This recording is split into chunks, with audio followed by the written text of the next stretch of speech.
So you want to go to school, but you're not sure if Biden or the next president will forgive your student loan if you have to go into debt. If so, then sit back, relax, while I lay out simple 5 steps that you can use right now to go to school without having to rely on the government or student loan debt. Now look, I know the traditional 4-year degree is one thing, but there are other schools that you can go to, and this strategy will work no matter where you choose to go to school. Now look, I'm one that believes that not everybody should go to college. Some careers are better learned in the field. Take what I do as an example. As a loan officer, the only degree that you can get on this job is experience. But there are some careers that require a degree, or even getting licensed just to get hired. So let's cover those 5 steps for everybody, even if you want to go to a trade school or a traditional college. All right, so step 1, research the cost of the school for the degree that you're aiming to go for. Now, most people miss this step, but this step is key to making a plan and being able to stick to it. All right, so let's take a sample scenario. Let's say that a high school kid wants to go to college to either be a vet tech or a veterinarian, but they're not sure which one. And just for illustration's sakes, this person happens to live in Arizona. What we find is that the average vet tech, the cost to attend the program is about $14,000 plus learning materials. That's gonna probably run you right around $580 per year. Now, we know that our college cost to attend this college for the degree is just under 15 grand. And how we know that is because this is a 9-month program. Okay, so now let's check on the veterinarian job. The average cost to go to school to become a veterinarian in Arizona is $47,000 just for the tuition per year, but books are also going to run around $1,400 a year also. So the total cost is about $48,000 a year, or consider this, $48,000 a year times the 4 years of required school is $192,000.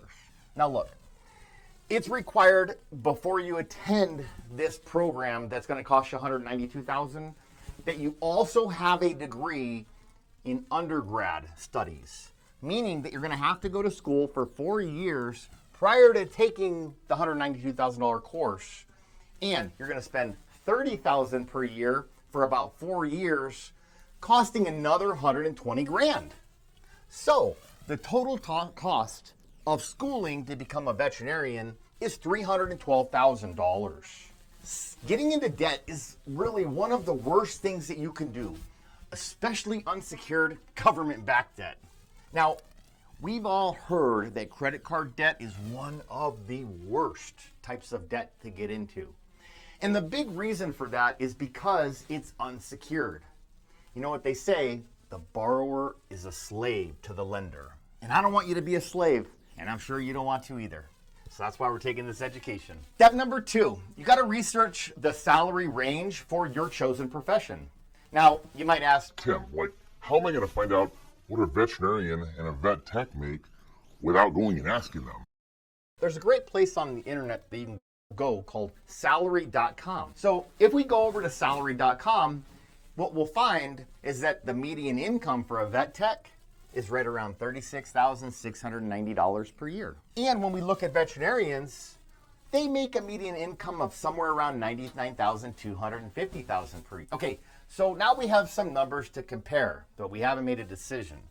So let's start with the career number 1, which is the vet tech. What we found is that the total cost to become a vet tech is around $15,000, and it takes 9 months. And guys, you got to keep in mind that time is something you have to figure out when you're totaling money, because time is money. So if this person only has a 9-month program and the other person has an 8-year program, this person has an advantage by about 7 years. 7 years worth of earnings while this person is going into debt.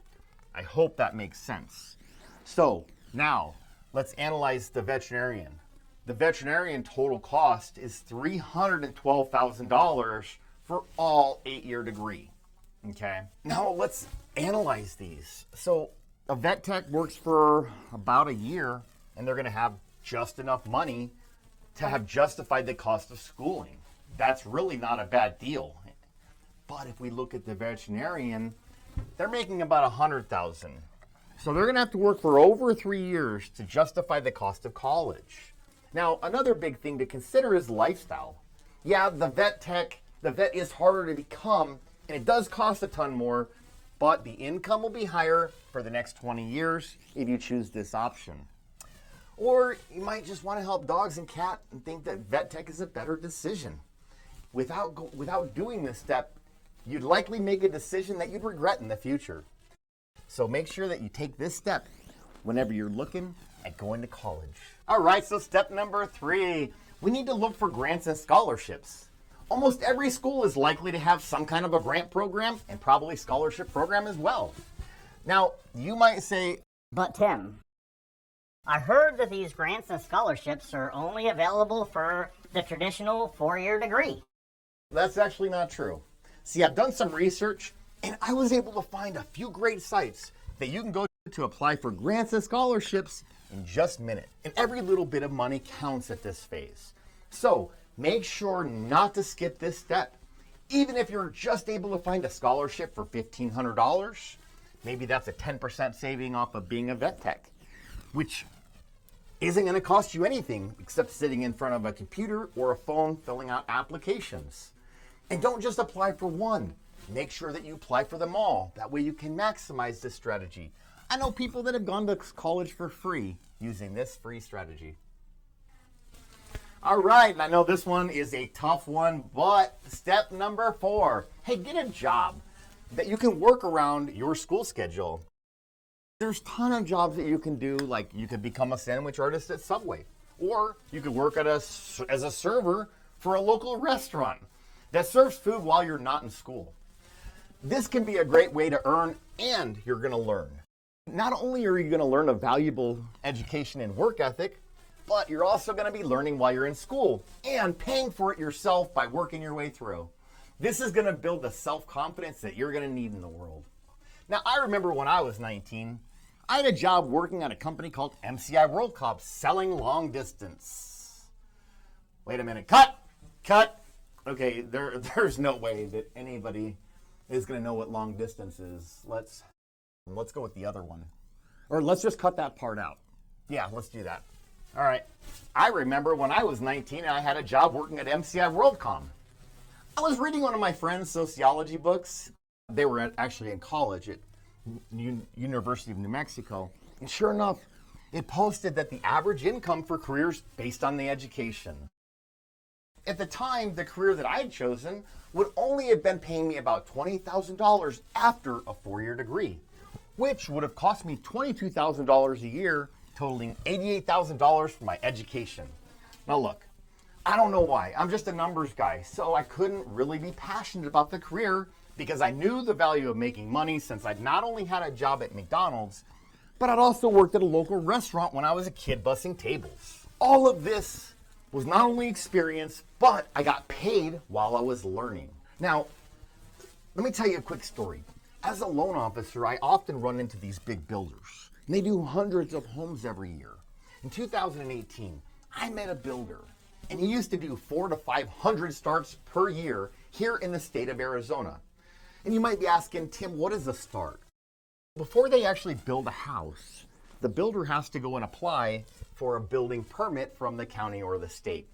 That permit is called a housing start. And when I was talking to him, I asked him how many housing starts he had in the past year. Keep in mind, he was averaging 400 to 500. In the past year, he only had 180 starts. And this is in 2018, before the pandemic and before we had the shortage of people. So could you imagine what that looks like now? Anyway, we were talking about the build time and it's becoming progressively longer, so I asked him very directly, why don't you just hire people? He looked right at me and said, and where am I going to get them? So I'm quite straightforward. And I asked him, what do builders make? And he told me, which this is going to shock you. He said, it's more than doctors, but you can't recruit them from high school. I thought to myself, shoot, if I was in high school and someone came to me and said I was going to make more than a doctor, but I just didn't have to go to school and go into debt, sounds like a good deal to me. He looked at me and said, I haven't tried that before. Listen, these kids are sold a dream by colleges. As the kids are taking on this debt so that they can get a career that pays them less than some industries would give them if they just started in this industry right out of high school. But what they tend to do is go into these classes with air conditioning and take on loans so that they can pay for rent and go into debt. It's not great financial education, but that's exactly what happens. But the reality is, if the kids wanted to go out and get a job in the construction business, in about 15 years, they could become a builder making hundreds of thousands and maybe even $1 million a year. That's what the guy said he used to make whenever he was doing 400 to 500 starts. So keep that in mind. So that made me really rethink our education system. See, I didn't go to school. I wasn't allowed. I actually dropped out of high school, so they don't like high school dropouts go to college. All right, so step number 5. Now, it's time to make a decision since we've got all the numbers that we need to analyze. I'm a big believer that people don't make bad decisions on purpose. I think people don't wake up in the morning and think to themselves, okay, I'm really going to mess up my life or someone else's life today. I think that they make bad decisions based on bad information or lack of information. So now that we have this information that we need, we can make a great decision.